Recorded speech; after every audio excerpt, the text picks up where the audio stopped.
There were some surprise entries in last year's postseason. They're all depressing. They were not depressing. They were great stories in places like Minnesota and Baltimore, cities that kind of got back into the fray. JP Morosi joining us on a Wednesday to talk about a few of those teams and what their offseason agendas might look like. JP, good morning. Let's start with the Orioles.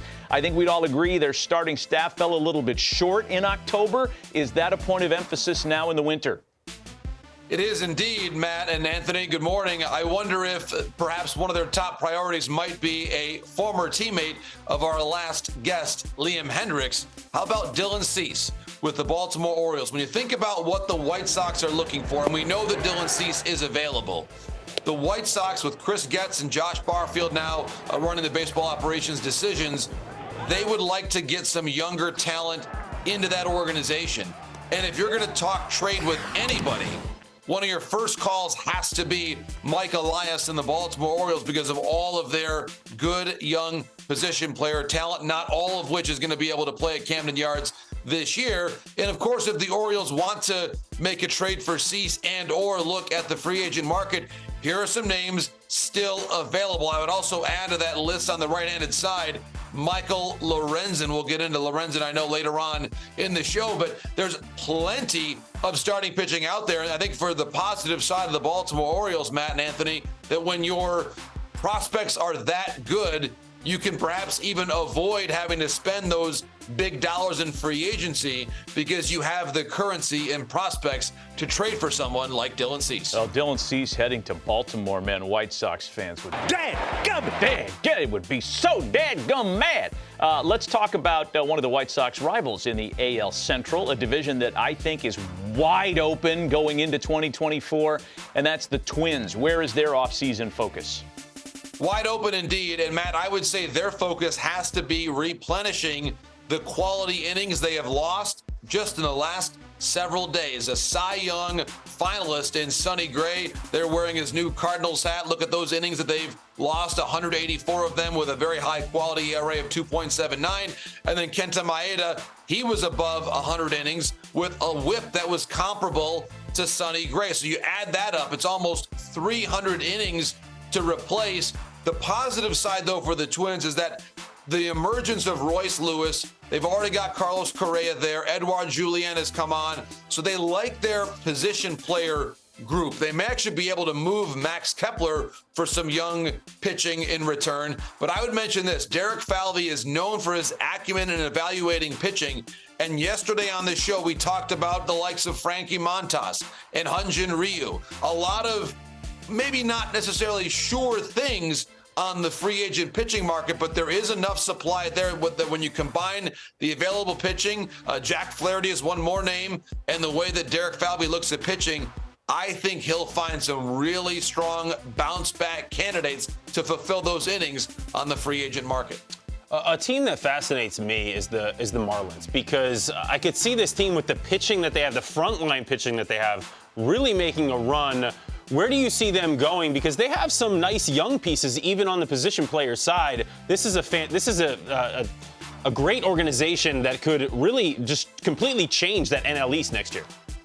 It's a great point, Anthony, and we'll certainly see Peter Bendix, who's now running the baseball operations. What Peter's priorities are will become evident, I believe, in the next week or so. And fortunately for him, they have some bats they could look at to fulfill, whether it's a DH corner type role they could bring back. Jorge Soler, who had a tremendous season in a Marlins uniform. JD Martinez, a South Florida native. He had a great year there with the Dodgers, and Justin Turner as well. Any one of these three bats, I believe, would really round out what's a promising young group of position players. They've got De La Cruz there, Jazz Chisholm as well. I think those are names to watch. And then on the pitching side, the one thing that we don't know, how do you replace the innings with Alcantara out? And I think that is the big mystery for the Marlins. Maybe they do find a way to bring in one of those younger pitchers that we mentioned, maybe a bounce back type candidate like a Frankie Montas or maybe Michael Lorenzen on a shorter term deal as well.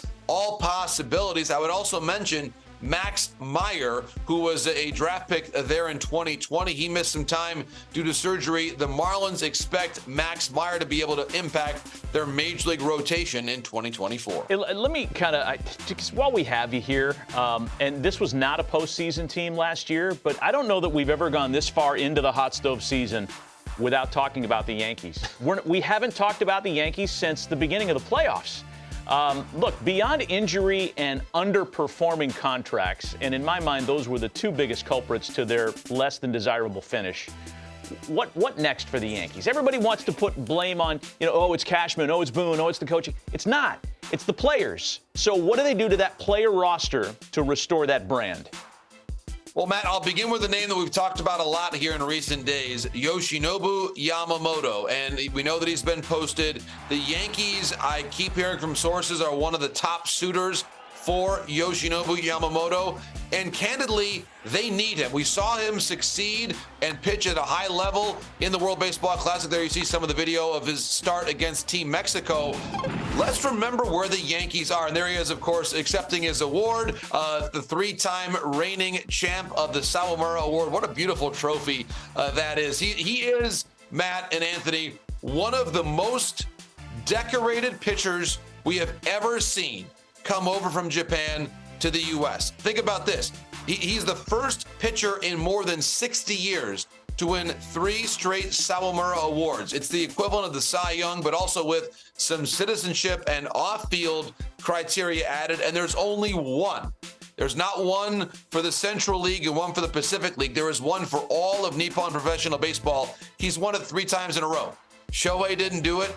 Darvish didn't do it. Kuroda didn't do it. Tanaka didn't do it. He is special for what he's been able to achieve. And the final point, as I send it back to you guys on the Yankees and their pitching, Garrett Cole was masterful. Wins the Cy Young. They had barely anybody else even get above 110 innings for them this season. It was only Clark Schmidt. And Carlos Rodon, objectively a disappointment in year 1. So you wonder, they've already spent a bunch of money on Cole. They spent a ton of money on Rodon with very little return. Is the next best option for them to also spend a lot now on Yamamoto? I would say they almost have to, because at this point they were trying to gamble on Montas as one example and others, and it simply did not work out. They did not have any reliability. They may also look at potentially adding Juan Soto via the trade market, because they also have stunningly a deficit of power from the left side. The shopping list for the New York Yankees and Brian Cashman yes, it is lengthy. It's lengthy because you have multilingual skills. Usually Harold provides the translations for us. I wanted him to get into Loretta Stone. Yeah, you got Loretta Stone, didn't you? What does this trophy say? Can you translate it, JP? I will admit, Matt, that my Japanese, my ability to read Japanese is not very strong. I believe that is the Sawamura Award, most valuable pitcher in Japanese professional baseball.